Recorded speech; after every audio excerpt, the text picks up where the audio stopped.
C'est pas mal, voilà. En tout cas, on va, en savoir un peu plus sur ce métier de sophrologue, sur ce beau métier de sophrologue avec notre invitée. Bonjour Joanne Frémont. Bonjour, Vous allez bien? ça va? Alors j'ai remarqué que Clémence, là, dans le reportage, a une voix, mais vraiment une voix à vous détendre comme ça. Vous avez la même? Parlez-nous un petit peu. Effectivement, quand on fait une séance de sophrologie, on Oh, prend une j'adore. tonalité. Magnifique. Alors, vous n'êtes pas que magnifique, parce que vous êtes sophrologue depuis 2016. Vous pratiquez depuis 20 ans, parce que, évidemment, pour être sophrologue, c'est un peu comme pour être psychanalyste, j'imagine. Il faut pratiquer aussi pour comprendre ce qui se passe, évidemment, en nous. Vous êtes installé sur Orléans, Sud, je crois, c'est ça? Tout à fait. En cabinet, et vous intervenez en individuel, mais aussi en groupe, notamment pour les entreprises. Alors, première question, la définition du métier, est-ce que le sophrologue fait souffrir ou ça n'a rien à voir du tout? Alors évidemment, non, le sophrologue ne fait pas souffrir, même plutôt l'inverse. Ouais. Merci de poser la question parce que c'est quand même une question qui se pose souvent. Oui. En fait, ce mot est issu d'un néologisme grec qui signifie sos, phrène, logos, et qui nous parle en fait de l'étude d'une conscience plus harmonieuse. Cette traduction. L'étude de la Oui, conscience ok, plus sur en les travaux. harmonie, ouais, harmonieuse. Et donc, oui, ce que demandait Émilie, la traduction, c'est-à-dire en Littéral. concret, ce que ça, oui, littéral, et puis ça veut dire quoi? Donc, une étude de la conscience plus harmonieuse. Alors, en fait, ça se traduit comment en Ça se fait? traduit comment? C'est que la sophrologie, donc un sophrologue, ça nous accompagne à prendre conscience comment on peut se vivre plus en harmonie, plus en équilibre dans toutes les dimensions de son être, en fait, physique, mental et émotionnel.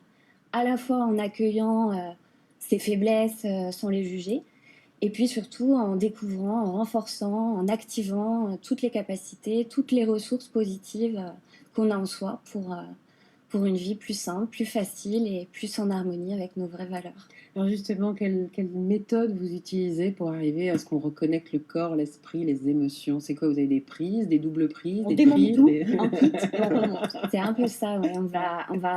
On va servir d'outils très simples qu'on a tous à notre disposition, hein.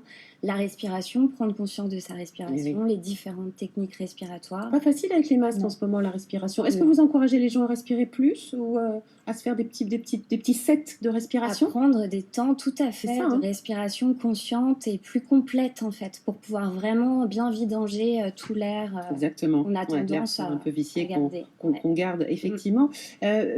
Pratiquement, pour que nos téléspectateurs comprennent, vous intervenez sur quel type de problématique et quel type de public?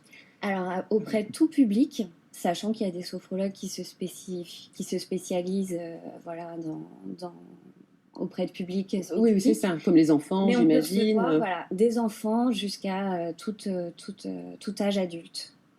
Et pour des problématiques De 7 à 77, pour trouver les bons Non, bouquins. au-delà de 77. Hein, Oui, c'est ça, vous avez un patient de 90 ans, c'est ça? Ouais, pratiquement Ok. 90 ans. Et trouver les Pas bons mal. boutons pour quelle souffrance, on parlait de souffrance tout à l'heure finalement. Quel type de malaise? Alors en fait, on peut tous les déséquilibres. Ça peut aller des troubles du sommeil à la gestion des émotions, les manques de confiance, en période de changement de vie, quand on est en perte de sens. Donc voilà, quand on est dans des périodes comme ça, Un peu qui comme viennent ça, un peu là. nous chambouler. Ouais, en ce Ouais. moment, voilà. Ça peut venir nous bouger dans nos fondements Et voilà, et donc ça là, la résonne. sophrologie est importante. Comment on se forme à la sophrologie? Il y a des écoles? Tout à fait. Il y a cursus? beaucoup d'écoles qui existent en France.